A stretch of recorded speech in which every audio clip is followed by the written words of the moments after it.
Bueno, ¿qué dicen? ¿Bien?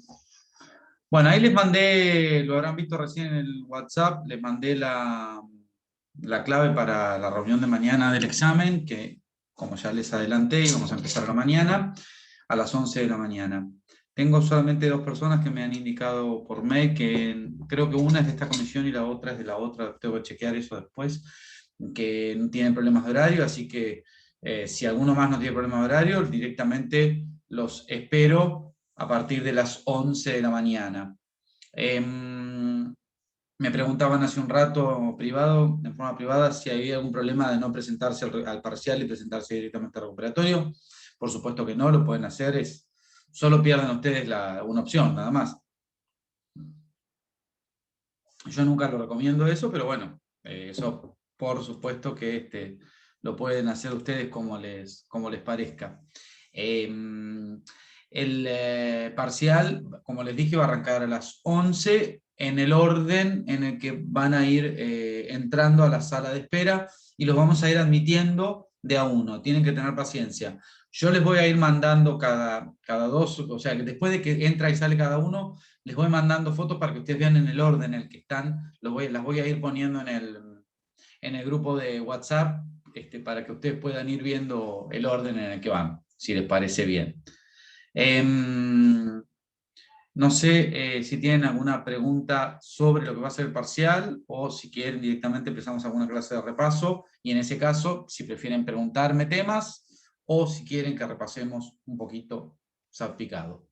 Estoy a su disposición.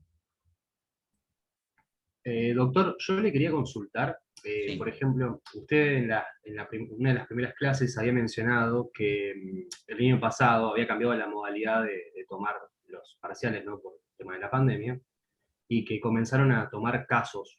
Yo quería preguntarle si en este caso, que va a ser oral, nos van a tomar algunos casos. En realidad, los orales son infinitamente más libres en este punto. No hay preguntas predeterminadas, las vamos haciendo en el momento. Ustedes las respuestas, nosotros podemos plantearles situaciones conflictivas, tipo casos, pero que los invento en el momento, no tengo una lista sobre eso. O directamente les pregunto un tema conceptual, que es lo más común que se haga en una mesa oral, y ustedes lo pueden resolver, la respuesta la pueden dar tanto desde lo teórico conceptual o bien desde el trabajo de un caso. Porque yo les puedo hacer una pregunta y los veo desorientados, que suele pasar, y no porque no estudien, sino porque por ahí no se ubican en el tema, y luego entonces, digo, bueno, ¿qué pasaría si entonces ahí presento una situación conflictiva y empezamos a resolver? Y ustedes pueden trabajar la respuesta desde un caso, o sea, desde un ejemplo. Nosotros no tenemos problema con eso. Obviamente tiene que ser un ejemplo pertinente y, ¿no? A ver, en esta primera etapa, en esta primera parte de la materia, que es bastante más abstracta que la segunda es infinitamente más práctica. Es como que los casos son menos posibles. Puede ser situaciones como las que veíamos de temas de capacidad o los mismos temas que vimos relativos a la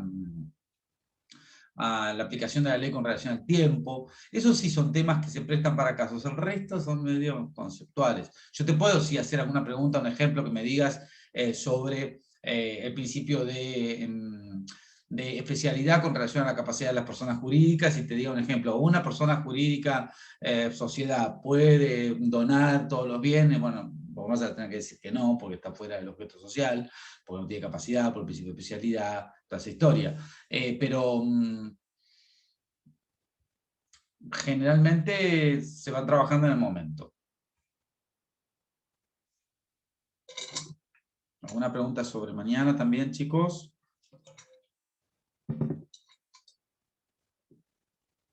No. Vamos a arrancar la mesa Vamos a arrancar a las 11 las dos comisiones juntas. En lo que es comisión 6, que es el link que les mandé a ustedes, vamos a arrancar o sea, van a entrar en una bolsa común de las dos comisiones, que yo tengo la comisión 6, que son ustedes, y la comisión 7, que es la que les sigue. La comisión 6, ustedes están con la doctora Chermeli y la doctora Bonadíez.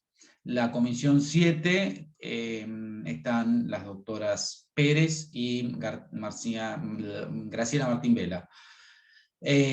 Somos 5 docentes. Vamos a arrancar la mesa a las 11, solamente 2, la doctora Chermeli y yo. Eso vamos a estar a las 11. A las 2 de la tarde vamos a desdoblar la mesa y ustedes van a seguir en esta comisión, en el Zoom que les pasé de la comisión 6, y a partir de las 2 de la tarde los chicos de la comisión 7 se van a tener que mudar al otro Zoom que yo les pasé a ellos y no a ustedes. Ustedes se van a quedar siempre en este. Va a entrar la doctora Bonadíez y vamos a empezar a entrar y salir la doctora Bonadíez y yo a partir de la 1:30, 2 de la tarde. Pero la mesa la arrancamos la doctora Chermeli y yo. ¿Tienen alguna duda? Un tema que es importantísimo. Tienen que tener el DNI a mano, porque me tienen que mostrar a cámara el DNI en forma legible. Recuerden que pueden comenzar con un tema, a hablar ustedes directamente, o esperen, o nosotros le podemos hacer las preguntas de todo el tema como a ustedes les parezca. No sé si quieren hacerme alguna pregunta sobre algún tema en particular.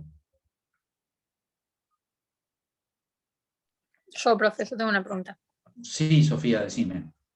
¿El pródigo puede pedir su propia inhabilitación? Sí, sí. La persona afecta, tanto el inhabilitado como la persona que quiere obtener una restricción a su capacidad se encuentran legitimados. ¿Lo diga o no lo diga el código? Sí. Creo que no lo dice específicamente, pero sí lo puede hacer. Lo puede hacer, sí. Correcto. ¿No? Bueno, ¿quieren que repasemos un poquito temas? Porque, Sí. bien, porque les puede resultar interesante lo que yo creo que es importante de la materia. Igual, ya están jugados, lo que no saben hoy ya no lo saben, quiero que lo sepan. Difícil que puedan aprender algo de acá a mañana. De la bolilla 1, vamos a agarrar bolilla por bolilla. De la bolilla 1, yo creo que es importante que ustedes distingan lo que es derecho público de derecho privado, entiendan cuál es el criterio de distinción vigente, que es el de que el derecho público está regido por, rige relaciones en las que el Estado actúa con su imperio.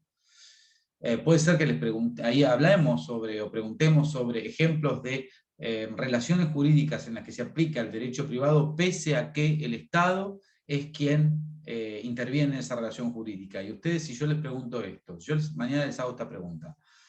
Mencionadme una relación jurídica en la que el Estado interviene, pero no está regida por el derecho público. Disculpe, profe, ¿Alguno se animaría a contestarme algo? puede ser como cuando el municipio alquila un terreno para una construcción de una escuela. Alquila un terreno para a ver cómo sería. No, perdón, que alquila un lugar para una escuela. Claro, exactamente. Y lo alquila con un privado, la casa es de un privado, o el predio es de un privado. Sí, perfectamente. Ahí está regido por las normas, más allá de que hay normas de derecho administrativo que rigen cómo es el procedimiento de la contratación, lo cierto es que finalmente el contrato de locación es un contrato de derecho privado.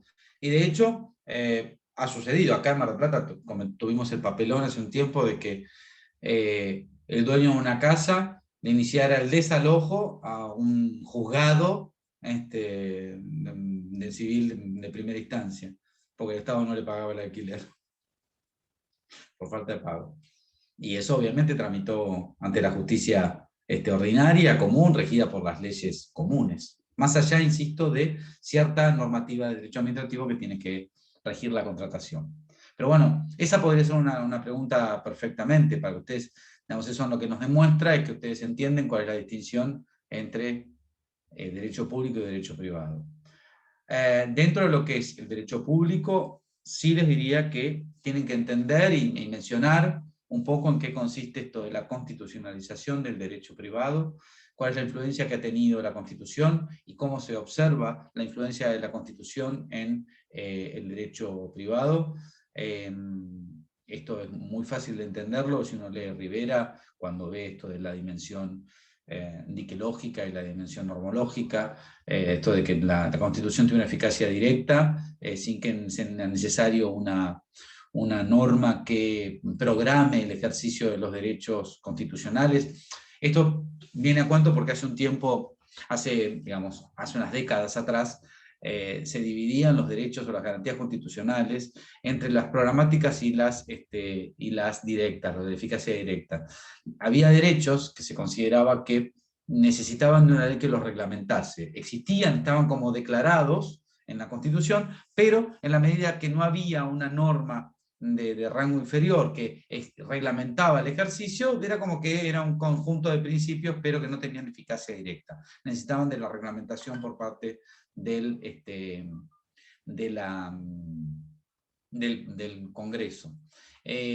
A través de diferentes fallos, y sin duda que luego a través de la reforma de la Constitución en el año 94, la eficacia de todos los derechos es directa. No se necesita de normas que reglamenten el ejercicio de los derechos constitucionales.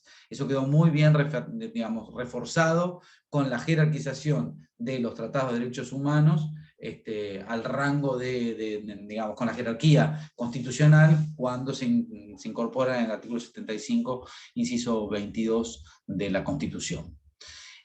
Con lo cual, todo lo que esté contenido en la Constitución, como así también lo que está contenido en los tratados de derechos humanos, tiene una eficacia directa. Entonces, si nosotros no tuviéramos, por ejemplo, una norma en el Código Civil que hablara sobre el derecho a la intimidad, por ejemplo, la privacidad de los papeles, la intimidad está igualmente arreglada por la Constitución Nacional en el artículo 18 y por los tratados internacionales. Con lo cual, igualmente, aunque no tuviésemos una norma en el Código Civil que regulase el ejercicio del derecho de la intimidad, igualmente tendría eficacia directa y podríamos reclamar en sede civil los daños y perjuicios, el cese de la publicidad, de la publicación, todas las acciones que están contenidas en 1771 respecto de la intimidad, igualmente, aun cuando no hubiese una norma de código.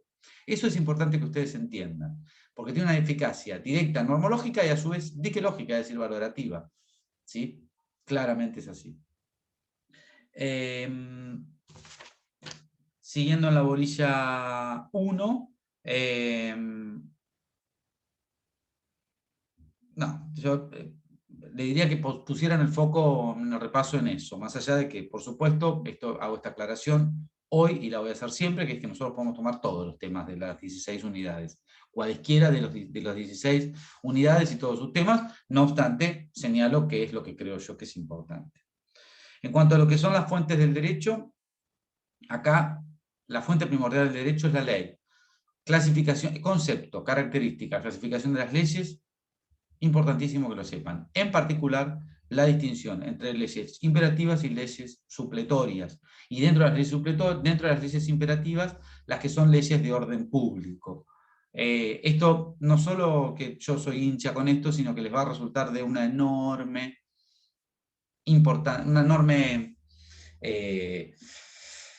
utilidad hoy y siempre, hasta el día que se jubilen y no ejerzan más el derecho. ¿Entienden esta distinción correctamente o quieren hacer alguna pregunta? Me lo tomo siempre. Bien. Dentro de lo que son las fuentes también, la costumbre, ejemplos de costumbre, eso lo encuentran en todos los libros, yo lo vimos en clase, eso préstenle atención también. Aplicación e interpretación de la ley, yo creo que en la medida que ustedes entiendan que la interpretación no es histórica, no es lo que quiso decir el legislador el día que la creó, sino que es cuál es la interpretación en el contexto actual, por más que la ley sea una ley vieja en términos temporales, las leyes deben interpretarse y aplicarse con criterios actuales. Las leyes tienen que tener un criterio como flexible, ¿sí?, a los estándares actuales. Lo que hoy se aplica y se interpreta de una manera, probablemente no lo era así hace unos años atrás, ni lo va a ser dentro de 15 o 20 años, donde los estándares socioculturales y las necesidades sean otras. No obstante, eso no implica que haya que necesariamente derogar la ley, sino que basta con aplicarla con criterios actuales. Eso es muy importante. Es decir, la ley tiene un espíritu, pero no hay que atenerse a lo que el legislador quiso decir el día que la creó. ¿Se entiende esto? ¿Sí? Y a su vez, en el tema este, tiene mucha importancia el diálogo de las fuentes. Las leyes no se interpretan ni se aplican en forma estanca. No es que el artículo tal dice tal cosa y ahí se terminó mi amor. No. Hay incluso la propia nota de elevación del código habla del diálogo de las fuentes, que es la necesidad de la interrelación de todas las normas y de todas las ramas del derecho, porque si bien esta división en la que yo les señalaba en la unidad 1 del derecho público y el derecho privado, que era muy, muy tajante hace décadas atrás, hoy en día está como muy entrelazado todo, muy bifurcado todo. Por eso es que la interpretación es como siempre sobre lo que dice la ley, estando a la letra de la ley, y luego eso aplicado en un contexto vigente, ¿no? ¿Estamos? ¿O quieren hacer una pregunta hasta acá? Profe, sobre el tema de la aplicación, de quién la aplica la ley, las normas. Las leyes las aplican los jueces, claramente. Claro, sí, yo tengo eso y después tengo que los órganos jurisdiccionales, los particulares y los operadores de manera pacífica y espontánea, eso no me queda claro. Porque los particulares sí no, son jueces en realidad. A ver, si hacemos una interpretación, digamos, si hacemos un análisis estricto, las leyes las aplican los jueces en sus resoluciones. ¿Sí? Perdón. Me atraganté con el mate. Las leyes las aplican los jueces en sus resoluciones. Ahora, eso no implica que los distintos operadores del derecho, a la hora de invocarlas y a la hora de celebrar sus contratos y a la hora de otorgar los distintos actos jurídicos, no las tengan en cuenta y no las apliquen. Lo que pasa es que, digamos, eso es parte en un punto de lo que es la autonomía de la voluntad, cuando, por ejemplo, uno celebra un contrato y tiene en cuenta lo que dice la ley, y a su vez lo hace con la finalidad de evitar futuros conflictos, ¿no? Yo no voy a celebrar un acto jurídico a sabiendas que es nulo, porque solo se me antoja y porque tengo autonomía de la voluntad. No, toca hacerlo con un criterio que sepa que vaya a perdurar, es decir, los operadores del derecho, sean o no sean jueces, tienen que tener en cuenta lo que dicen las normas al fin de otorgar actos jurídicos que sean válidos y que traten a perdurar y que no se judicialicen, obviamente. Pero cuando... por eso puede haber lo que vos mencionás de esto de la aplicación, como me dijiste, implícita, no tácita. Sí, de los particulares. Exacto, sí. Bueno, a eso se refiere. ¿Sí? Distinción entre, bueno, temón, recontra temón, la unidad 4, que hicimos trabajos prácticos sobre eso, el efecto de la ley con relación al tiempo. Acá no les voy a dar nuevamente la clase, salvo que me lo pidan, pero yo creo que ustedes tienen que tener bien en cuenta las distintas situaciones que plantea el artículo 4. En la medida que ustedes tengan en cuenta que establece como criterio general un efecto inmediato, que establece una limitación a la aplicación de las leyes que es la irretroactividad, que si se aplica con retroactividad una ley porque lo dice el legislador y que eso sucede solo si no afecta derechos o garantías constitucionales. Y, a su vez, que existe una excepción al efecto inmediato, que es el efecto diferido, cuando estamos en contratos y se trata de leyes supletorias, ustedes tienen que poder entender el tema. Obviamente esto último de las leyes supletorias vuelve al principio general si estamos hablando de leyes supletorias en las relaciones de consumo y las leyes son más favorables a los consumidores, en cuyo caso se aplican las nuevas leyes, es decir, que se aplican con efecto inmediato volviendo al criterio general. Ustedes tienen que tener bien presentes esas 4 ideas básicas. Luego, tienen que poder entender en qué consiste, qué es una relación, una situación jurídica, que eso espero que lo entiendan y si no lo hablamos. Luego, cuáles son los aspectos dinámicos o aspectos estáticos de una relación o una situación jurídica y cómo se aplican las nuevas leyes que regulan, sea la fase dinámica, sea la fase estática de una relación o situación jurídica. ¿Esto lo entienden? Es muy, pero muy importante que ustedes entiendan esto. ¿O quieren hacerme alguna pregunta sobre este tema? ¿No? Bien. Sí. ¿Quién habla? Rocío. ¿Quién habla? Sí. Rocío. Sí, ahí está, Rocío. Decime. No, que no entendía bien la doctrina de Rubier, a qué hacía referencia. Está bien. Nada, la doctrina de Rubier, que es la doctrina vigente, a ver, vamos a partir de acá. La ley tiene que establecer un criterio conforme al cual va a distinguir si una nueva ley se aplica con efecto inmediato o si al aplicarla en forma inmediata no se está cometiendo el error de aplicarla con retroactividad. Es decir, a veces es un poco complicado, porque uno lo estudia y parece fácil, pero a veces no es tan fácil poder darse cuenta rápidamente si cuando se sanciona y entra en vigencia una nueva ley y uno tiene que aplicarla a una relación y situación jurídica existente, a veces parece que al hacerlo en forma inmediata, tal como dice la ley, en realidad está afectando algo ya sucedido o derechos ya ocurridos o ya celebrados o ya adquiridos, qué sé yo, bajo el amparo de la ley anterior. La doctrina de Rubier viene a solucionar un problema que tenía la legislación anterior, que, digamos, la postura anterior que había adoptado incluso el Código Civil, el Código de Vélez, la Ley 340, que era la noción de los derechos adquiridos. Y yo te lo voy a arrancar con historia para que puedas entender qué es Rubier. Vélez Sarsfield había resuelto el problema, digamos, lo había traído de la legislación francesa, había resuelto el problema de la siguiente manera. Decía, bueno, las nuevas leyes se aplican con efecto inmediato, ¿sí? Igual que ahora.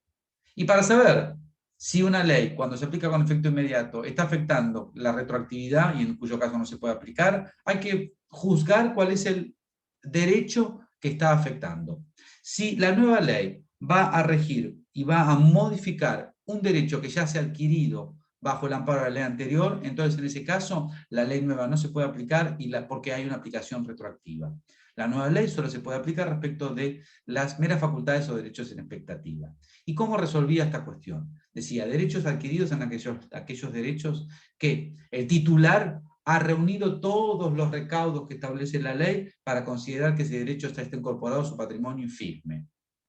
Mientras que un derecho en expectativa es aquel derecho que todavía no se han cumplido todos los recaudos que establece la ley o el contrato, por ejemplo, estará un contrato, para que el legislador le atribuya o le impute la facultad a ese titular. Y el ejemplo clásico que se daba era, ustedes saben que los que tenemos para recibir en herencia en un derecho sucesorio, no somos herederos hasta tanto no se muere nuestro causante, ¿no? Es decir, yo no heredo a mi padre hasta que mi padre no se muere. Mientras mi padre está vivo, yo tengo una vocación hereditaria a heredarlo, ¿sí? Es decir, mientras mi padre está vivo, yo tengo un derecho en expectativa. ¿Por qué? Porque no he reunido todos los recaudos que establece la ley para que ese derecho se me impute directamente, porque en realidad mi padre no se ha muerto, ¿sí? Pero tengo un derecho adquirido si es que, teniendo vocación hereditaria, luego mi padre fallece, entonces se concluyen todos los elementos que establece la ley para que yo pueda adquirir ese derecho. Entonces, ¿qué era lo que decía Vélez? Vélez decía, bueno, las nuevas leyes se aplican siempre a las relaciones jurídicas existentes y a las consecuencias, salvo que al hacerlo se afecten derechos adquiridos. Cuando el derecho adquirido, cuando se han todos los recaudos. El problema era que no era tan fácil saber cuándo un derecho estaba adquirido y cuándo se trataba un derecho en expectativa, porque no es tan sencillo a veces establecerlo. Y luego de una primera evolución de la teoría de los hechos cumplidos, que es una elaboración italiana, dos juristas italianos a principios del siglo pasado, Cironi y Abelo. Rouvier desarrolla a través de 2 libros esta teoría de los hechos cumplidos reformulada. ¿Qué es lo que dice Rouvier? Las nuevas leyes toman la relación jurídica existente al tiempo de su entrada en vigencia en el momento en el que la encuentran. Pasan a regir los nuevos tramos de esas relaciones jurídicas y no rigen nunca los tramos ya ocurridos bajo el amparo de la ley sustituida.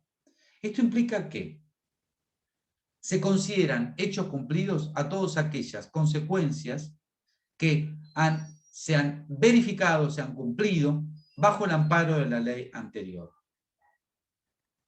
Entonces, ¿se aplica con efecto inmediato? Sí, salvo que se trate de un hecho cumplido bajo el amparo de la ley anterior. Si se trata de un hecho cumplido bajo el amparo de la ley anterior, queda regido por la ley derogada. Eso es en esquema básico. ¿Cuál es el criterio de distinción? Entonces, ya no va a ser la noción de los derechos adquiridos, sino que lo que se llama el consumo jurídico, que el hecho se haya consumido y consumado, las dos cosas, bajo el amparo de una ley o de otra ley. Si se trata de una cosa fluyente o de una consecuencia en latencia que todavía no ha ocurrido y entra en vigencia la nueva ley, uno se aplica la nueva ley. Mirá, y yo te voy a dar un ejemplo. Incluso en las leyes que regulan la constitución de las relaciones jurídicas, puede haber una modificación que se aplique en forma inmediata. Y les voy a dar un ejemplo. De hecho, es un ejemplo jurisprudencial y además marplatense. Y, digamos, no digo que sea conocido, pero digo que es fácil de entenderlo. Ustedes ubican una estación de servicio que está en la calle Tucumán y San Lorenzo. Perdón, un gimnasio que está en ese lugar. Antes había una estación de servicio hace unos años atrás. Y ustedes saben, hay toda una legislación que tiene bastantes cambios periódicos en función de nuevos recaudos que se van estableciendo. Hay toda una legislación a nivel nacional, provincial y municipal en torno a cómo es ese tratamiento del uso del suelo respecto de los lugares a donde estuvieron emplazadas estaciones de servicio, porque los tanques son contaminantes de las tierras, ¿sí? Entonces, para desarmar una estación de servicio hay que realizar todo un saneamiento de las napas. Es un tema bastante complejo, que en función de los distintos avances tecnológicos y de los distintos estudios, a veces las legislaciones van cambiando y le van agregando nuevos recaudos. A donde está ese gimnasio estaba emplazada una estación de servicio. La estación de servicio, el gimnasio arranca el trámite para hacer el saneamiento de la estación de servicio, instalar el gimnasio, y medio que se apura a terminar las paredes, a poner las máquinas y qué sé yo, y la autorización para funcionar, la habilitación municipal, estuvo parada bastante tiempo, porque en realidad lo que se discutió ahí fue que en el interín del trámite administrativo de obtención de la habilitación municipal para funcionar el gimnasio, cambió la legislación que exigía otros recaudos nuevos en torno a cómo debía procederse al saneamiento de esos tanques y de esas napas. La cuestión llegó a la justicia, finalmente se resolvió que las nuevas exigencias solo se podían, valga la redundancia, exigir respecto de los trámites que no estaban cumplidos en el trámite de la habilitación, pero no respecto de los trámites pasados. Es decir, una habilitación tiene distintas etapas de verificación. La nueva legislación se le pudo aplicar, la municipalidad tuvo parcialmente razón, se le aplicó respecto a aquellos trámites que todavía no habían sido cumplidos, pero todos aquellos trámites que habían sí ya cumplido la gente del gimnasio, no los pudo afectar porque eso implicaba una aplicación retroactiva de la ley. Y la ley no tenía la cláusula de la aplicación retroactiva. Perdón, profesor, ¿eso sería un aspecto dinámico en la parte jurídica? No un aspecto estático. Porque vos fíjate, traigo el ejemplo porque es un ejemplo paradigmático, si se quiere. Porque es una ley que regula en realidad, respecto de lo que es la habilitación municipal de un negocio, es una ley que regula un aspecto dinámico, es decir, que porque, digamos, regula la constitución de la relación jurídica, ¿sí? La constitución de la relación jurídica, habilitación municipal para ejercer el comercio, ¿sí? Esa es la Constitución. Sin embargo, aún en el marco de leyes que regulan la constitución de las relaciones jurídicas, puede haber trámites, puede haber íteres, ¿sí? Piensen ustedes, por ejemplo, en una persona jurídica de las que requieren autorización para funcionar, tales como una asociación, por ejemplo, que comienza el trámite del reconocimiento de la personería jurídica. Es un trámite bastante complejo que demanda un tiempo y que tiene distintos pasos.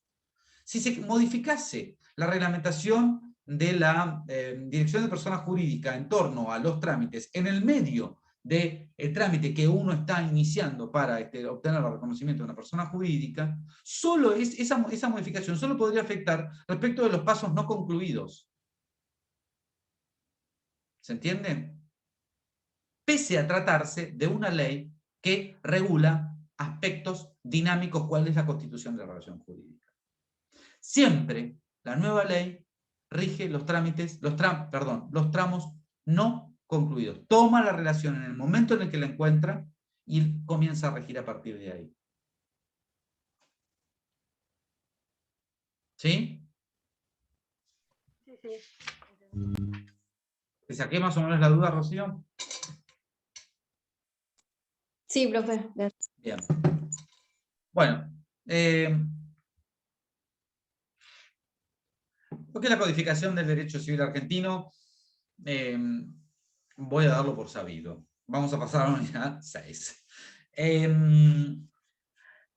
Sí, en la unidad 6, que se vincula claramente con la unidad 4, la distinción entre relación y situación jurídica, cuáles son los elementos de la relación jurídica. Ahí es interesante que ustedes entiendan esto, cuáles son las distinciones. Y luego sí, entrando ya en la clasificación de los derechos y los tipos de derechos subjetivos. Yo creo que acá ustedes tienen que tener conceptualizado la idea de derecho subjetivo, la idea de lo que son los derechos de incidencia colectiva, ¿sí? Y a su vez, dentro de los derechos subjetivos, la clasificación de derechos subjetivos. Eso ténganlo presente.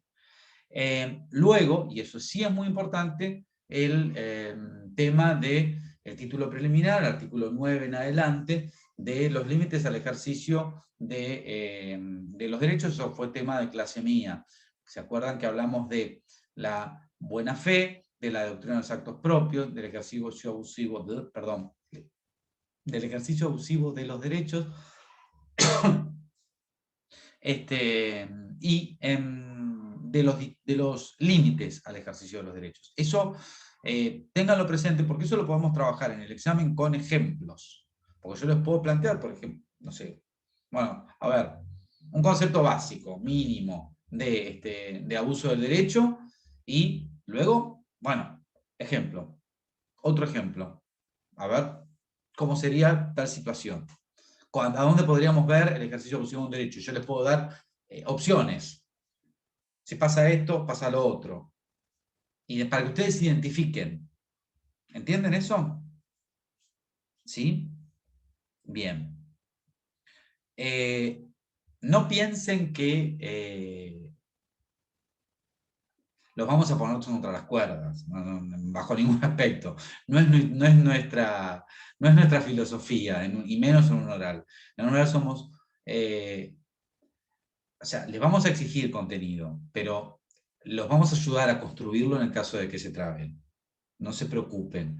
Nosotros no es que les preguntamos y nos quedamos callados. Preguntamos y los ayudamos, las dos cosas, dentro de lo que podemos, obviamente. ¿Sigo? Bien.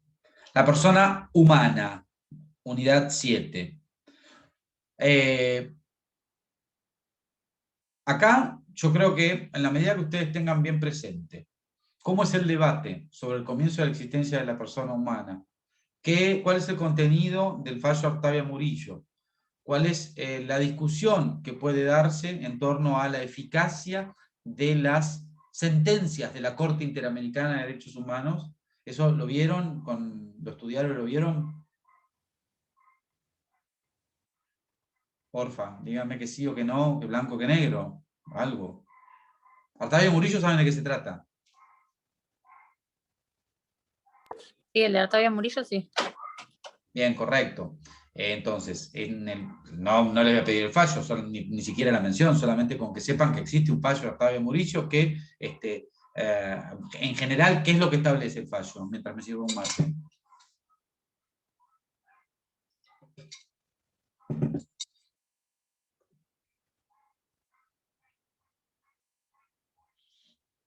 ¿Cuál es la doctrina del fallo, chicos? Mañana tienen el examen, yo se los puedo preguntar estos en clase, en el examen. Busquen, vamos. ¿Cuál es la doctrina del fallo de Artavia Murillo? ¿Qué es lo que dice con relación al comienzo de la existencia de la persona humana? A ver, les hago una pregunta como si tuviéramos el examen. Profesor, ¿Cuándo comienza la existencia de la persona humana en el derecho civil argentino? la existencia del caso habla que se inicia la vida con la implantación y no con la fecundación, Bien. O sea, la ¿no? idea es que con carácter general, con carácter general es cuando ocurre en el seno materno, cuando está implantado el óvulo fecundado en el seno materno. ¿Y por qué esa distinción? Es correcta la respuesta, Iván. ¿Y por qué esa distinción?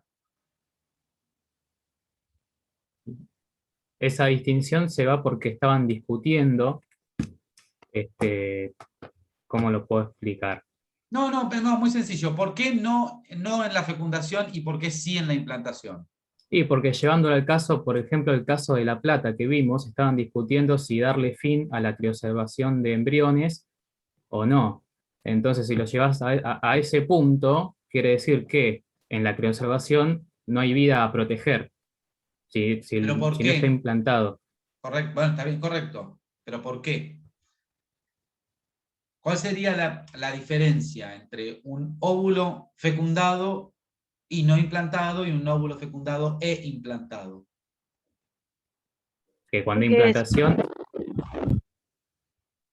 exactamente, perdón. Se supone que con la implantación pasa a ser o va a ser una persona. En cambio, al no estar ¿Pero por implantado, qué? ahí está la Es correcto, discusión. pero es correcto lo que está diciendo. Es correcto lo que Ahí está está la diciendo Iván y es discusión correcto lo que jurídica. está. Para. Claro. Espera, Viviana. Espera. Es correcto lo que están diciendo. La pregunta es, ¿por qué? Porque hay consentimiento para ser padre y madre. No. Profe, ¿no tiene que Sí. ver con el 19, el comienzo de la existencia? Claro, sí, lógico, de eso está. Sí, por supuesto. O sea, por la concepción, digamos. A Sí, partir de pero yo quiero que entiendan ustedes el motivo jurídico de por qué, porque están diciendo todos cosas correctas. Ahora nadie me está explicando por qué. Porque se trata de que no están dentro de un seno materno. O sea, están, sí, el óvulo, pero está fuera de ese seno, entonces como que jurídicamente no pasan. Ahí está la disputa actualmente, jurídicamente, si son personas o no personas.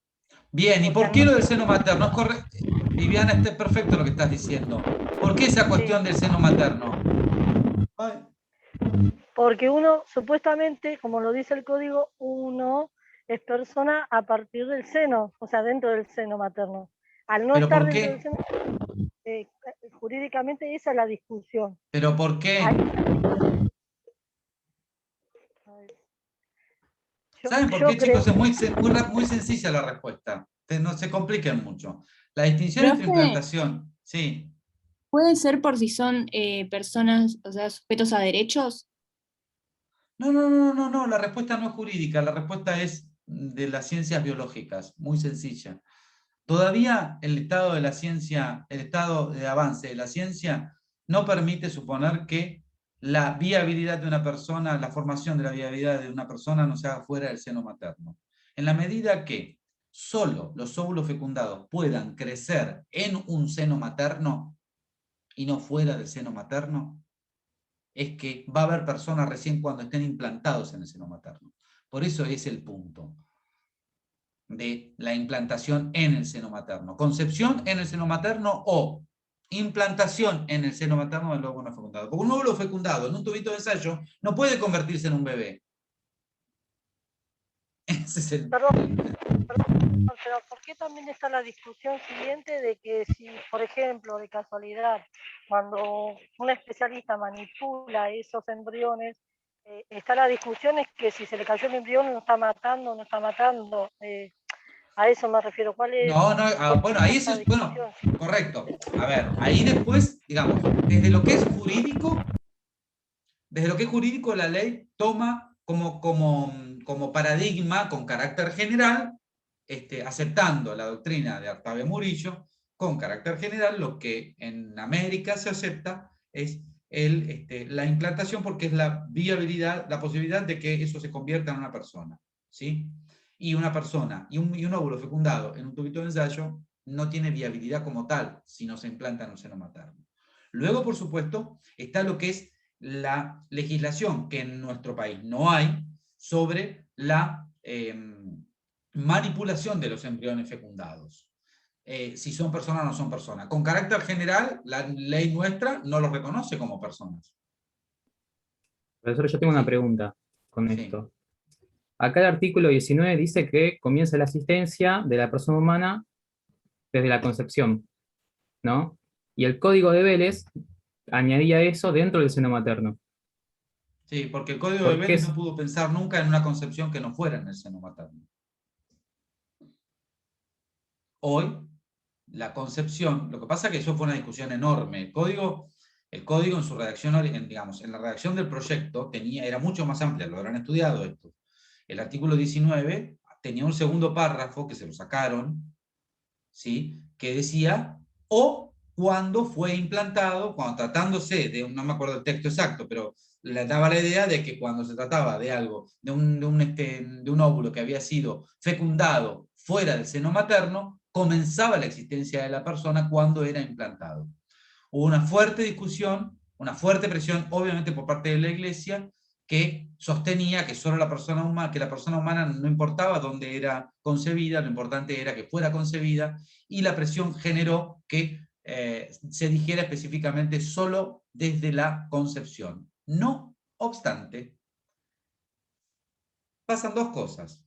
Y por eso yo traía a colación el fallo de Octavio Murillo y la concepción doctrinaria o la postura doctrinaria mayoritaria, y que establece además, lo dice además la Corte de la Nación, que establece que los fallos de la Corte Interamericana de Derechos Humanos son también obligatorios, aún respecto de los países que no formaron parte del litigio.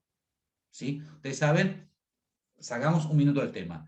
Ustedes saben que una sentencia normal, digamos, clásica, común, afecta solamente a las partes del problema, del juicio, ¿sí? Salvo que se trate de supuestos especiales, de intereses difusos o homogéneos, qué sé yo, pero en principio, no nos metamos mucho en eso, en principio las sentencias tienen una eficacia relativa respecto de las partes. Con la sentencia de los estados pasa exactamente lo mismo. Lo que pasa es que cuando se trata de sentencias dictadas en el marco de órganos institucionales, de organismos multilaterales, la Convención de Viena de los derechos de los tratados habla de la asunción también de las decisiones de estos organismos con efecto obligatorio respecto a todos los estados que son partes. Entonces, esta discusión está bien retratada en todos los libros.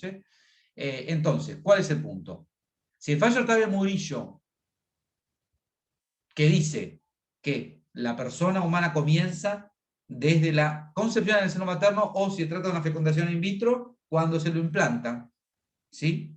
Con carácter general dice eso, y ese fallo es obligatorio para todos los estados que forman parte de la KDH, entonces el artículo 19 se lee desde la concepción o la implantación en el seno materno. ¿Sí? Bien. Bueno, atributos de las personas. Fue un tema que arranqué yo y yo di varios de los atributos. Acá no aprueba esta materia, y esto se los aclaro hoy, para mañana y para el recuperatorio y para el cuatrimestre que viene, si no la rinden. Acá no aprueba esta materia quien si si le llegamos a preguntar capacidad no lo saben responder. Punto. Les aclaro esto. Acá ustedes tienen que saber la distinción entre capacidad de derecho y capacidad de ejercicio. Tienen que saber cuáles son las personas que están limitadas en la capacidad de ejercicio. ¿Sí? Y ahí van a tener que indicar las personas que tienen la imposibilidad directamente de ejercitar sus derechos, o cuáles son. No lo que tienen limitado, sino imposibilidad. Discapacitados. ¿Los? Pueden ser los discapacitados, aquellos que no pueden. O, Las personas no me por- sale la palabra. A ver, de a uno. Relación con las personas. A ver, ¿Puede ser? Viviana, Viviana, Sí, tenés un Sí. problema grave de micrófono. No sé cuál es el problema. Si te acercas mucho, haz una estática espantosa. ahora. Sí, por ahí no te acerques mucho, no sé, hay algo raro en conexión, que hace mucho ruido. Bien. Es aquella persona que no puede tener una interrelación con los demás, que no se pueden expresar. Correcto, no los discapacitados. Alguien dijo discapacitados y esa no es una categoría legal. Los incapaces, no los discapacitados. Los incapaces, que no es lo mismo, ¿eh? El que dice discapacitados se va al recuperatorio. Es incapaces. Esa es la categoría legal. Los incapaces, que son los del 32 infine. Esto significa que son las personas que no pueden tener comunicación con su entorno, no pueden expresar su voluntad bajo ningún método. ¿Sí? Pero además, ¿quién es más? ¿Alguien más dijo algo que estuvo bien? Sofía, creo que dijiste algo. Las personas por nacer Correcto. y las personas que no tengan grado de madurez y discernimiento. No, esos no son incapaces. Ah. Por imposibilidad. Son incapaces, pero por otro motivo. Yo les pregunté, ¿está bien? Sofía, te adelantaste, pero está bien. Es decir, hay tres motivos por los que se le restringe la capacidad de ejercicio a las personas. La imposibilidad, la falta de madurez o la enfermedad mental o la adicción. ¿Sí? La imposibilidad ya los mencionamos, que son los incapaces de 32, última parte, y las personas por nacer. La falta de madurez son ¿quiénes, Sofía? Lo dijiste vos, Sofía. ¿Sí? ¿Quiénes son? Incapaces por falta de madurez o de discernimiento correcto. Por la edad. Los menores. Correcto, los menores de edad. Correcto. Y luego, las personas mayores de qué edad se les puede restringir la capacidad en razón de su enfermedad o adicción. Mayores ¿De qué? de 18. 13 años. 13 años, exacto. ¿Por qué, Franco, 13 años? Y ahora pico ahí, ¿eh?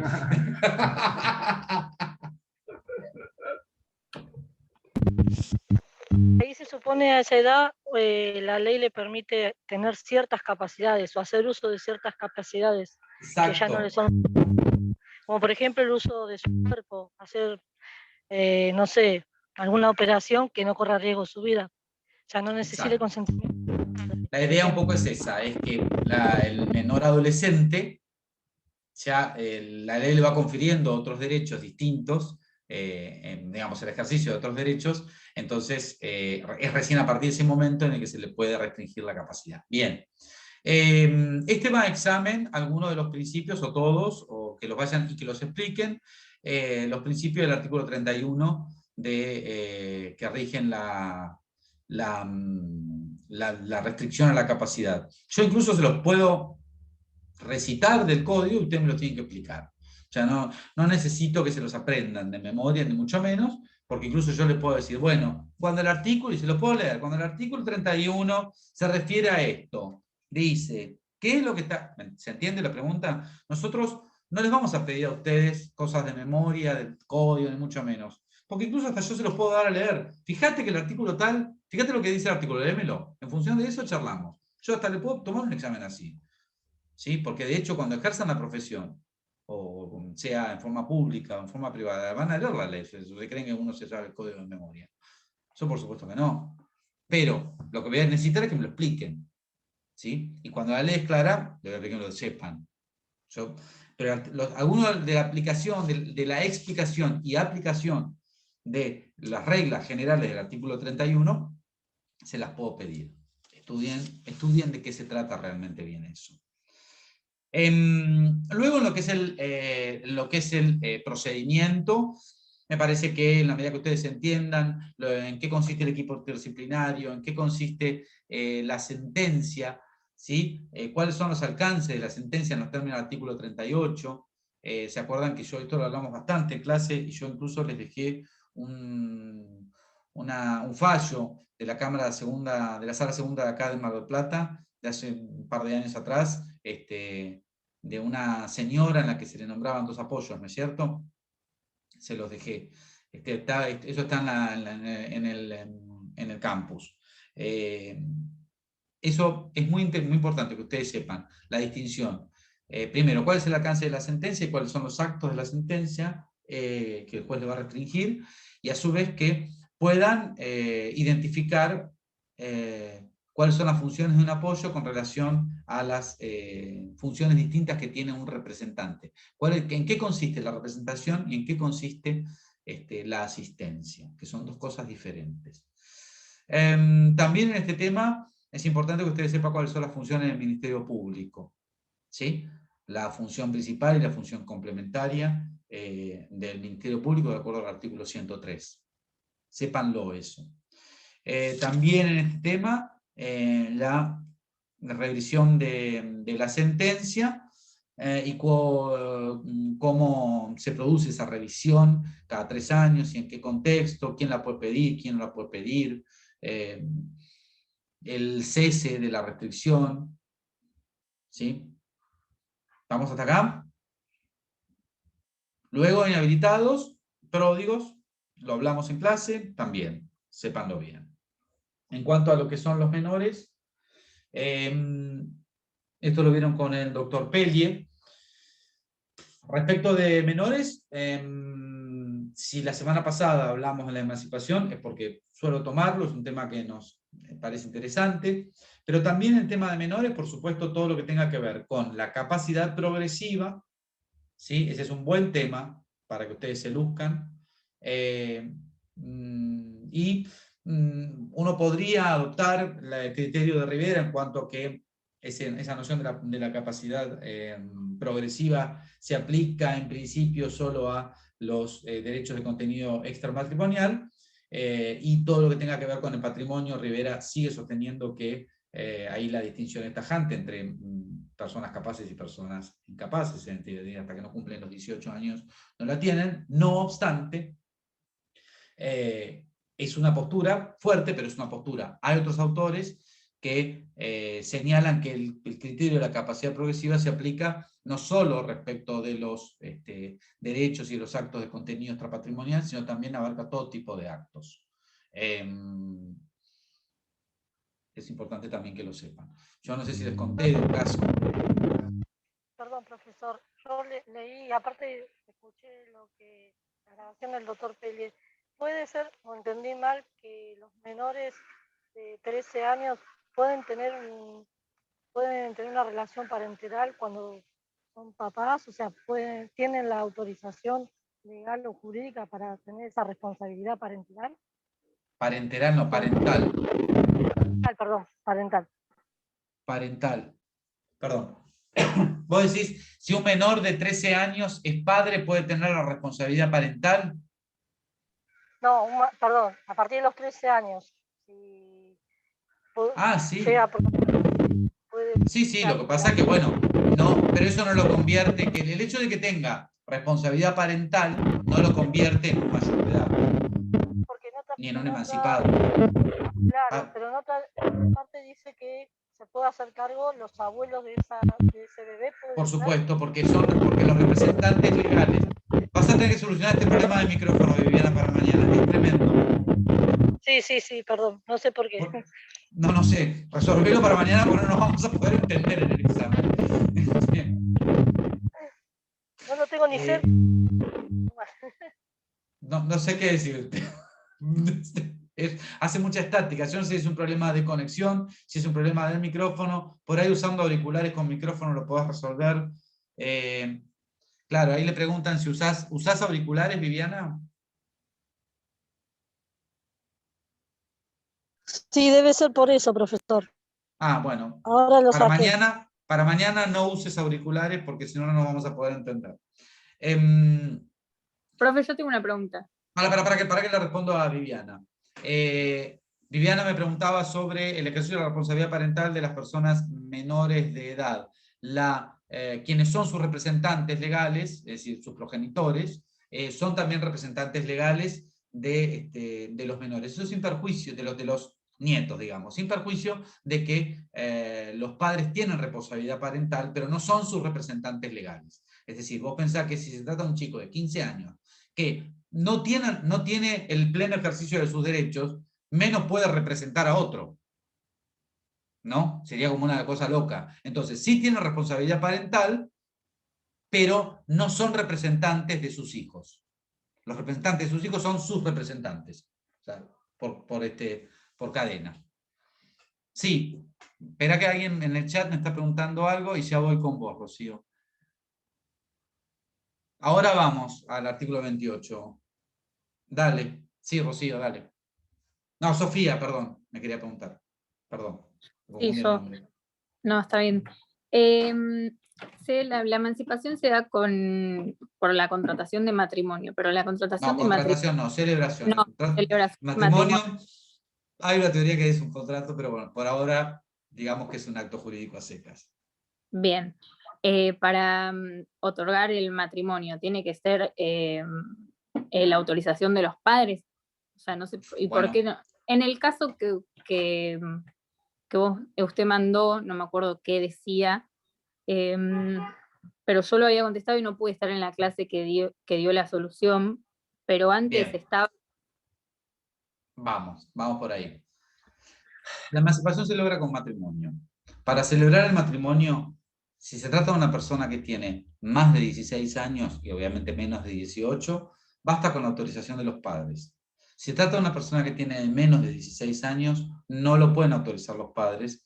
El que tiene que autorizarlo es el juez a través de lo que se llama una dispensa judicial, artículo 404, creo que es del Código Civil y Comercial. A ver, déjame mirarlo, pero creo que es 404, yo con los números no tengo... Sí, falta de edad nupcial, artículo 404. El juez, obviamente, los autoriza a los menores a contraer matrimonio cuando tienen menos de 16 años, escuchando cuáles son los motivos y teniendo en cuenta la opinión de los progenitores o de los representantes legales y, por supuesto, el interés superior del niño. Bien. ¿Y se puede emancipar aunque no quiera contraer matrimonio a partir de los 16? ¿O solo es ese hecho el que emancipa? No, solo la celebración del matrimonio. La celebración del matrimonio es voluntaria por parte del contrayente. Nadie puede obligar a nadie a casarse. Si eso es así, el matrimonio es nulo. Porque vos fíjate, primero porque se trata de un acto voluntario, si vos no tenés voluntad, la voluntad está viciada, lo vamos a ver eso en la segunda parte, pero digamos, todo acto que está destinado a ser voluntario, todo acto jurídico, vamos a arrancar por acá, todo acto jurídico por definición es voluntario. Si falta la voluntad, la voluntad está viciada, ¿sí? Y el acto es nulo. Nadie puede obligar a nadie a casarse, ¿sí? Entonces, no es que toda persona de 16 años los padres lo pueden obligar a casarse. No, claramente no. ¿Sí? Y si lo obligan, es nulo el matrimonio. Con lo cual no hay emancipación. Digamos, la emancipación es un efecto que se logra luego del matrimonio, que lógicamente tiene que surgir de forma voluntaria de los contrayentes. Y son los padres o en su efecto el juez quienes los ayudan a resolver esa situación. Pero, digamos, si no se quieren casar, no se casan. Bueno, y a ver, Palo Sánchez pregunta, en base al artículo 28, ¿qué significa afianzar obligaciones? Bueno, una persona emancipada, y lo resuelvo rápido porque lo hablamos mucho la semana pasada, una persona emancipada tiene algunos derechos, algunos actos que directamente no puede realizar ni siquiera con autorización judicial, que son los que están mencionados en el artículo 28, y sí puede otorgar otros actos para los que necesita la autorización judicial. Y otros directamente los puede realizar como si fuera una persona mayor de edad. Es decir, las restricciones a la capacidad que persisten en las personas, en los menores de edad emancipados, son las que están mencionadas en los artículos 28 y 29. Fuera de esos casos, pueden ejercer libremente sus derechos. Dentro de los actos que están absolutamente prohibidos, ¿sí?, que no pueden realizar ni siquiera con autorización de un juez, es la de afianzar obligaciones. Afianzar obligaciones significa lo que vulgarmente se dice como ser garante, es decir, garantizar el cumplimiento de una obligación ajena. Si ustedes esto lo llevan a un contrato de locación común y silvestre, en el que generalmente se pide un garante, ¿sí?, tráeme una garantía que firme con vos y se constituya como codeudor, en realidad eso no es el contrato de garantía, es el contrato de fianza. Lo que da esa tercera persona, que no es el inquilino, que garantiza la deuda del inquilino, es una fianza. Entonces, afianzar obligaciones, como en realidad la ley, un poco lo que decía el otro día, la ley acá lo que está prevaleciendo es el patrimonio, el interés del menor emancipado, porque si bien lo considera una persona, digamos, plenamente capaz, hay ciertos actos de extrema sensibilidad patrimonial que pueden requerir de una persona que haya adquirido la mayoría de edad, porque se supone que a partir de los 18 años uno tiene mayor discernimiento y mayor capacidad de reflexión. Afianzar una obligación, es decir, constituirse como deudor de una obligación ajena, es un acto de una trascendencia patrimonial importante, y es muy fácil captar la voluntad de una persona que es un poco lábil para que se obligue por mí. Entonces es por eso que la ley no lo permite. ¿Sí? ¿Está, Palo, la respuesta? Ok, bien. Bueno. Capacidad contractual, capacidad procesal, capacidad para trabajar, todo eso de los menores, sépanlo, como decía un amigo mío. Bien.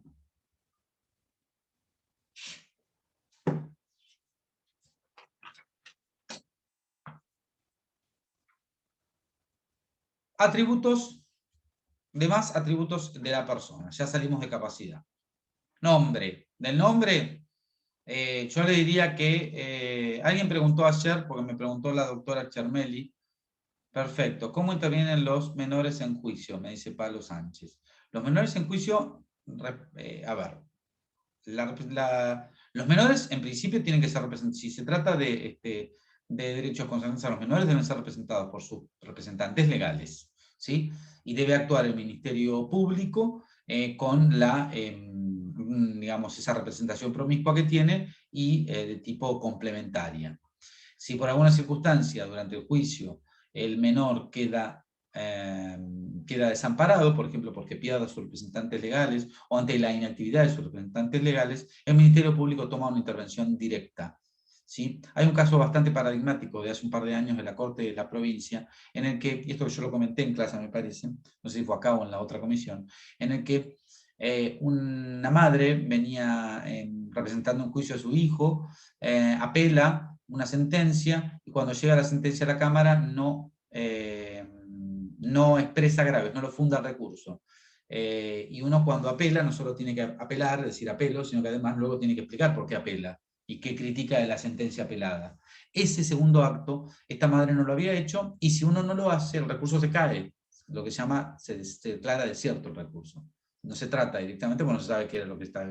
O sea, uno cuando va a la Cámara para criticar una sentencia tiene que explicar por qué. Y si no explica los fundamentos de por qué vengo a apelar la sentencia, el juez no es adivino, no sabe qué era lo que venía a criticar. Entonces se declara de cierto recurso y se queda confirmada la sentencia, digamos. Hubo un caso paradigmático de una madre que no apeló, no fundó el recurso, y se le corrió vista a la asesora, y la asesora dijo, bueno, en realidad acá se trata de un menor, y a mí hace rato que no me corren traslado en ninguna de las resoluciones de este juicio, entonces en realidad yo podría plantear la nulidad. No obstante, lo que voy a hacer, como la sentencia entiendo que le causó gravamen al menor, voy a fundar yo el recurso, y lo funda. La Cámara en ese momento, creo que fue Dolores, no me acuerdo ahora cuál fue la Cámara lo que le dijo es, no, pero usted no, este chico estaba representado por su madre, y usted tenía una representación de tipo complementaria, y usted no apeló esta sentencia.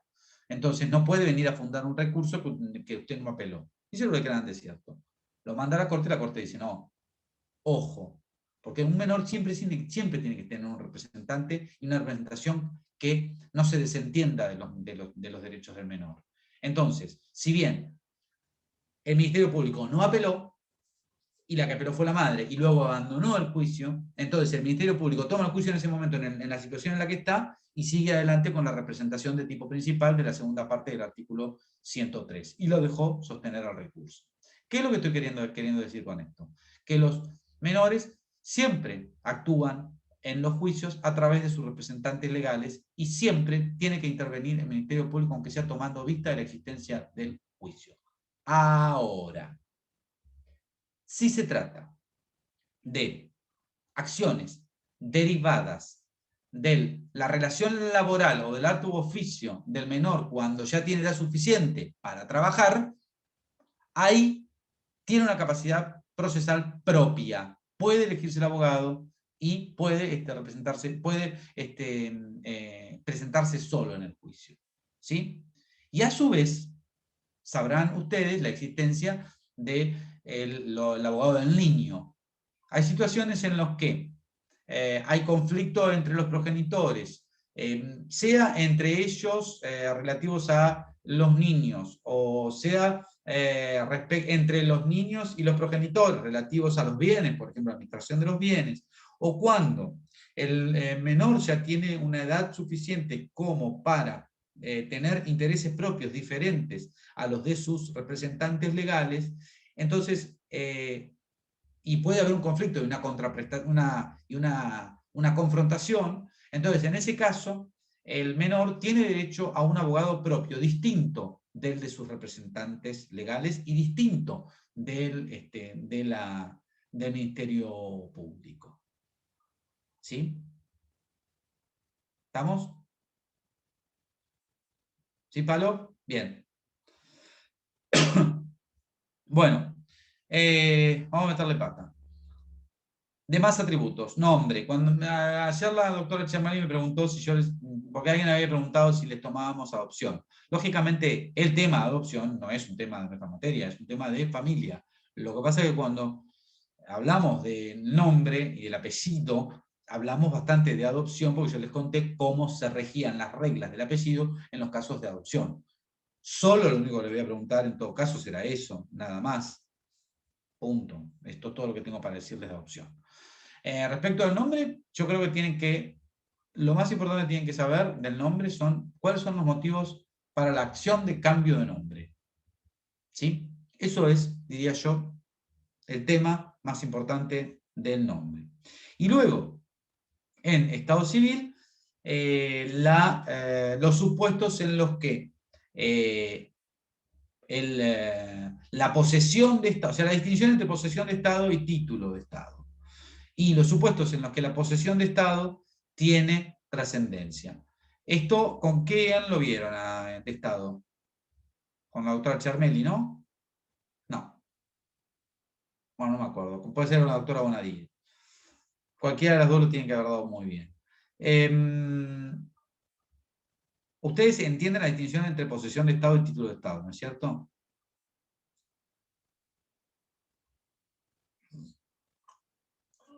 No me cuelgo. Bueno. El título de Estado es el emplazamiento jurídico, es decir, es el acto jurídico o la sentencia judicial que emplaza el estado jurídico y que determina tanto la prueba como la inscripción del estado jurídico. La posesión de Estado es detentar, ostentar una determinada situación, un determinado lugar en una familia, aunque no se tenga el título de Estado. ¿Sí? Que yo tengo trato de hijo, pero no he sido reconocido por mi padre, por ejemplo, como tal. legalmente, es decir, no fue al registro civil y me anotó como su hijo. Ni yo tampoco le hice el juicio de filiación, ni obtuve la sentencia. No obstante, soy tratado como hijo. Ese trato de hijo, público y notorio, es una prueba fuerte a la hora de obtener una filiación. Más allá de las dos cuestiones que significan las pruebas genéticas o la negativa a someterse a la prueba genética por parte del encartado como padre, ¿sí? Que eso constituye una presunción en su contra, léase caso Maradona, y eso lo convierte en padre. Cuando se niega a someterse a las pruebas genéticas, eso constituye una prueba en su contra. Más allá de eso, lo cierto es que el trato de hijo es una prueba muy importante a la hora de obtener una sentencia de filiación, porque el trato de hijo es lo mismo, digamos, produce los mismos efectos que el reconocimiento, ¿sí? Lo mismo sucede en el caso del matrimonio cuando, por ejemplo, el matrimonio es nulo por un vicio de forma. Los casó una persona que no era el titular del registro, sino que era la persona que limpiaba en el registro y se hizo pasar por el titular del registro. El matrimonio sería nulo, la celebración del matrimonio sería nulo porque es requisito, condición sine qua non de la validez del acto, que sea otorgado por ante el oficial público con la capacidad, lo vamos a ver esto en la segunda parte, con la capacidad y la competencia para otorgar ese acto. No obstante, si tienen un emplazamiento de trato de cónyuges público y notorio, eso es como que frena la eventual nulidad de la celebración del matrimonio. ¿Se entiende esto? Entonces, ahí hay una posesión de Estado, yo ostento un lugar determinado en una familia que produce efectos jurídicos. Y esto ocurre en las acciones de filiación y para frenar las acciones eventuales de nulidad en el caso de los matrimonios. Pero la nulidad es sustentada en el defecto de forma, ¿no? Bien. Derechos personalísimos. Derechos personalísimos, unidad 13, al doctor Pellier, que es el titular de la materia, le encanta darlo, como le encanta a cualquiera darlo, porque es uno de los temas más lindos de toda la materia. Y es un tema importantísimo, tanto el concepto, sus caracteres, como cualquiera de esos derechos personalísimos. Nosotros acá le podemos preguntarle cómo son las acciones, los medios para protegerlo, los caracteres de los derechos personalísimos, un concepto, características de cada uno, aplicaciones prácticas. Le podemos preguntar toda la unidad, las dos unidades de derechos personalísimos y todos los derechos personalísimos son todos importantísimos y son tema de examen siempre, ¿sí? Algunos se los vamos a preguntar. Prestenle atención a todo el tema. ¿Alguna pregunta sobre derechos personalísimos antes de seguir? Porque no me quiero detener en algo que es absolutamente importante todo, y además porque quiero terminar la clase para que podamos... Me tengo que dar otra vez pues. ¿Alguna pregunta, chicos, acá? ¿Nada? Bien. Y luego personas jurídicas. Yo acá, en materia de personas jurídicas, pondré el acento en lo siguiente. Pondré el acento en la primera parte introductoria que les di yo, ¿sí? Todo lo que es el concepto, las características, la idea de la diferenciación de la personalidad, de la diferenciación del patrimonio, la distinción entre la personalidad de los miembros y de la persona jurídica, la inoponibilidad, todos esos conceptos generales sobre la persona jurídica. Luego, la clasificación de las personas jurídicas de carácter privado, según los dos criterios, con o sin fines de lucro, o el criterio de las personas que necesitan autorización del Estado para funcionar y las que no. ¿Por qué? Luego una distinción entre fundaciones y asociaciones, conceptual, aunque sea, y de órganos, no de funcionamiento, no es necesario que me digan con mayoría ni esas cosas, pero basta con que sepan cuáles son los órganos de una y cuáles son los órganos de otra. Luego las causas de conclusión o disolución de la persona jurídica y en qué consiste la distinción entre disolución y liquidación de una persona jurídica. ¿Ustedes eso lo entienden? Lo vieron ayer con la doctora Charmelli, ¿no? O el jueves, no me acuerdo. ¿Cómo se dice? Bueno, eso es muy importante, el fin de la existencia de las personas jurídicas, la distinción entre las causas de disolución y el proceso de liquidación. Las causas de disolución son las que establece la ley en el artículo 100, no me acuerdo, 49, 48. A ver. No, 163. Esas son las causas. Pero a mí lo que me importa es que ustedes sepan distinguir cuál es que el hecho de que se produzcan las causas no significa por sí solo que en ese momento desaparece la persona jurídica, sino que ahí se abre otro procedimiento, que es el procedimiento de su liquidación, que es la realización del patrimonio, ¿sí? Y es que lo cual implica cancelar las deudas y eventualmente liquidar el patrimonio para poder cancelar las deudas. Es decir, vender el patrimonio para poder cancelar las deudas, ¿sí? Y luego, ¿qué sucede con el remanente? Si es que sobra patrimonio, luego de cancelado todo el pasivo, ¿qué es lo que se hace con ese remanente? Dependiendo del tipo de persona jurídica de que se trate. Pero a su vez... Perdón, sí. perdón, profesor, no me quedó ¿Sí? claro una cosa con respecto a eso. Con Dale. respecto a que cuando hay un tiempo estipulado en las asociaciones y todo lo demás, ¿no? Como que hay un tiempo de término. Cuando esa sociedad llega a un término, pero después como que, lo entendí así, no sé si por ahí estoy diciendo una burrada, como que se arrepienten y quieren, llega ese tiempo y como que se arrepienten y quieren volver a seguir, tienen que volver a tener la autorización. Nada, a ver, no me... Tiene que haber no me o sea, llevo a tiene que explicar. darse una prórroga, o sea, a ver, pará. Ahí está, Una esa de las prórroga. causales. Sí, no es ¿Pero solo puede arrepentimiento, seguir es una prórroga. con lo mismo Claro, mientras el tema pide es la así. prórroga o no? Pará, el tema es así. Las personas jurídicas suelen tener una fecha de vencimiento, ¿sí? O sea, pueden ser indefinidas, pero pueden tener una fecha de vencimiento. Si tiene una fecha de vencimiento, llega el tiempo designado en el estatuto, se disuelven. No obstante, se pueden prorrogar. Fíjate que el artículo 65 dice que se pueden prorrogar. Si se trata de una persona que necesita autorización para funcionar, necesita obtener la presentación de la prórroga antes del vencimiento. Si se produce el vencimiento y la quieren prorrogar, ahí tienen que obtener una nueva autorización o una reconducción de la autorización. Pero digo, no es el mismo trámite que si está vencido y lo prorrogan antes de que se venza, a que si vencido lo intentan prorrogar. En ese caso, el trámite es casi como una nueva autorización. Ah, ahí está. Ahora sí entendí. Gracias, profesor. ¿Sí?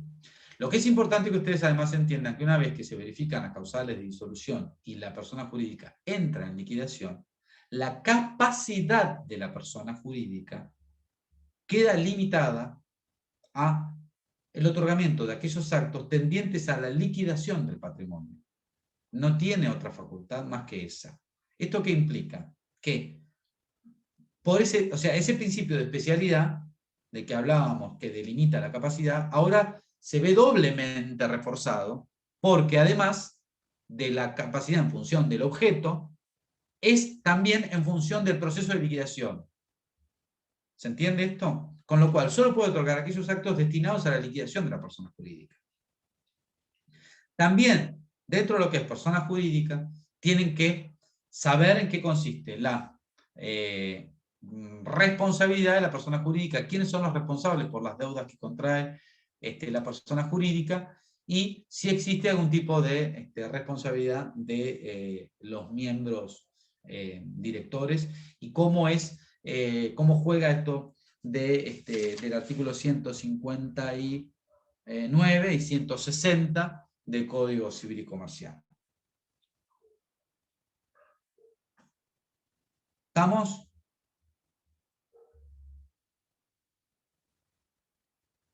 ¿Sí? ¿Alguna pregunta más, chicos? ¿O damos acá terminado?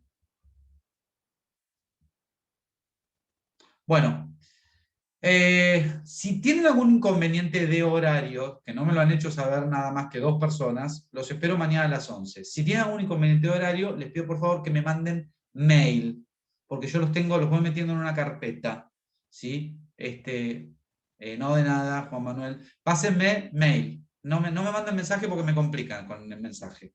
Me resulta más, los tengo organizados en un mail, ¿sí? Yo les voy a ir. Mañana a las 11 los espero en el link ese que les pasé. Van a ir entrando, como insisto, de acuerdo a cómo se los vea en la sala de espera, y yo los voy a ir mandando fotos de cómo está la sala de espera para que sepan más o menos cómo van. Y a su vez les voy a ir diciendo, entró Mengano, para que sepan por dónde van, ¿sí? ¿Estamos? Bueno. Nos vemos mañana, chicos. Gracias, profe. Chao. Gracias.